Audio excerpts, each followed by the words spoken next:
Every day, a vast range of events take place, some of which may be explained intellectually and others that are beyond human knowledge. Some of them go into greater depth about humans, their origins, intelligence, and history. Some of these can help us solve problems. The rest of the evidence, particularly the astronomical discoveries, just adds to the skepticism. So today, here at Unexplained Mysteries, we'll discuss 3 mysteries that have been solved.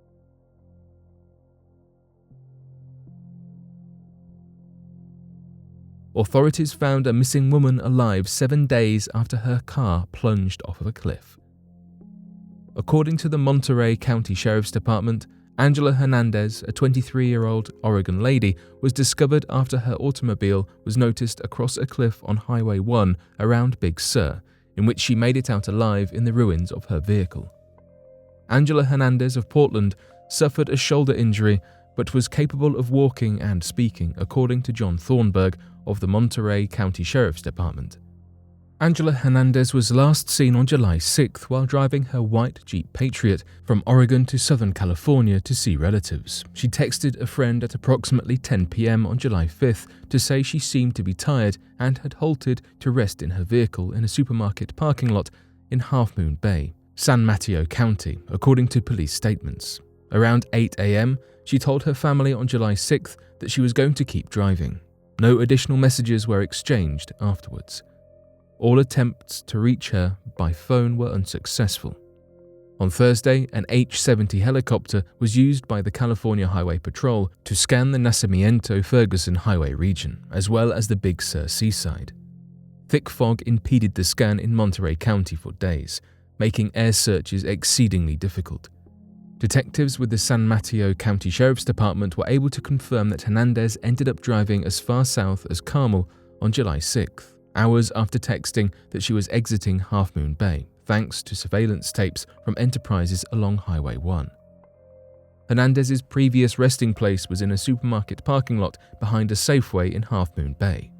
According to investigators, she contacted her sister on the morning of July 6th, saying she had stayed there the night before and was heading back on the road. On Friday, Chelsea and Chad Moore went hiking when they came across a Jeep Patriot partially buried at the brink of a 200-foot hill.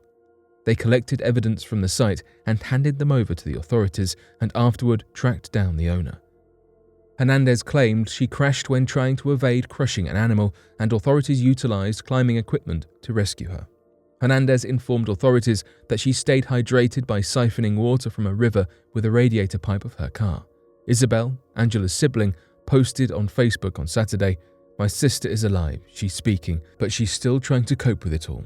She's a survivor, and she's been fighting for a long time and will continue to do so. It won't be easy to get her back on track. Everybody should be patient with her as she recovers."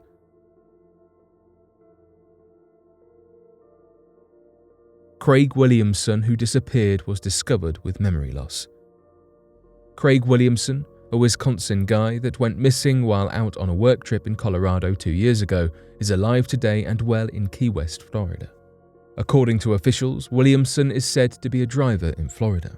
After being violently attacked on August 30th, 1993 at a pub or convenience shop in Colorado, he recently informed police that he lost his memory. Williamson's story, however, corresponds to a view advanced by his widow, Christine Reinhardt, who garnered global attention to her husband's abduction.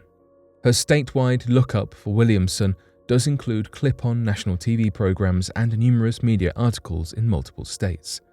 "I have no authority to speak on the subject. I'm stunned," Ms. Reinhardt, who relocated from Wisconsin to Cody, Wyoming, roughly a year ago just after the couple's fishery closed, stated. She explained, "We're trying hard to keep it a family matter till we can address some concerns, because presently we're both very vulnerable.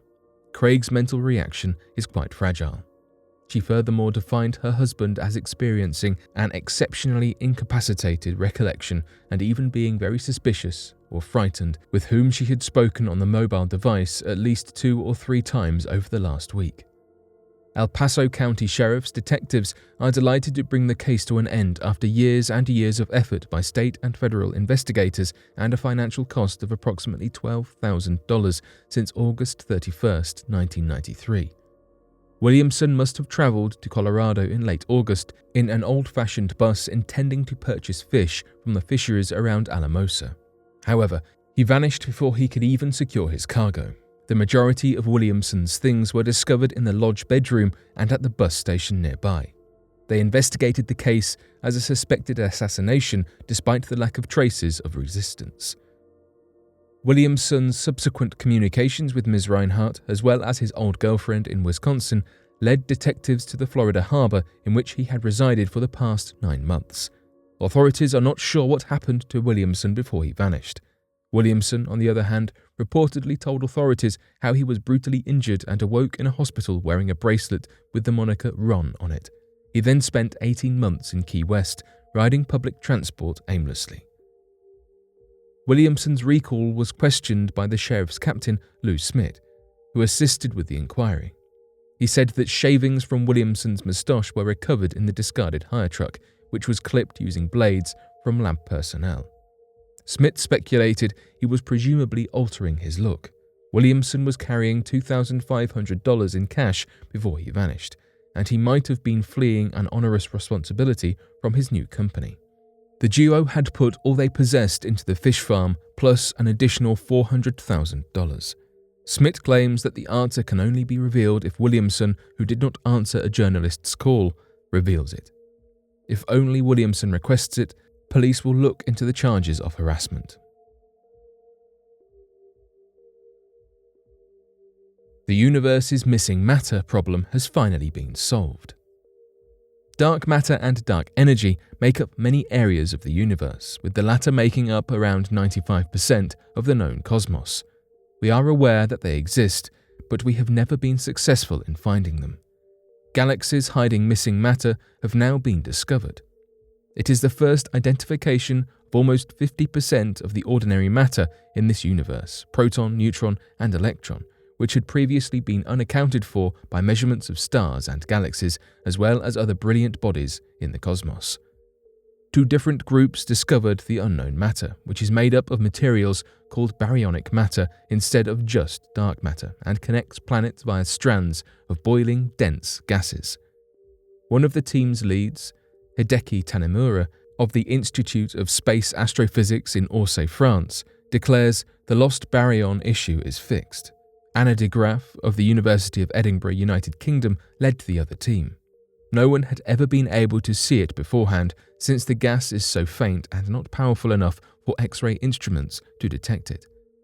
As a result, the 2 teams needed to come up with yet another means to prove that these gas strands are realistic. Both teams used the Sunyaev-Zeldovich impact, which happens whenever light from the gravitational collapse flows across heated gas. Most of the energy bounces off the ions in the gases as it flows, forming a faint spot in the cosmic background radiation, our glimpse of the universe's earliest relics. Both groups chose clusters of galaxies from the Sloan Digital Sky Survey, which were thought to be linked by only a string of baryons.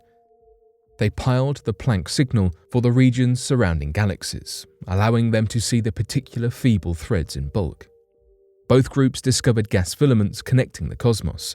Tanemura's team discovered that they were 3 times denser than that of the universe's average for ordinary matter, and de Graaf's team discovered that they were 6 times denser, indicating that only the gases in these locations are dense enough to produce filaments. This makes a huge difference in proving that several of our theories about how the universe and structures emerged throughout the planet's history are mostly true.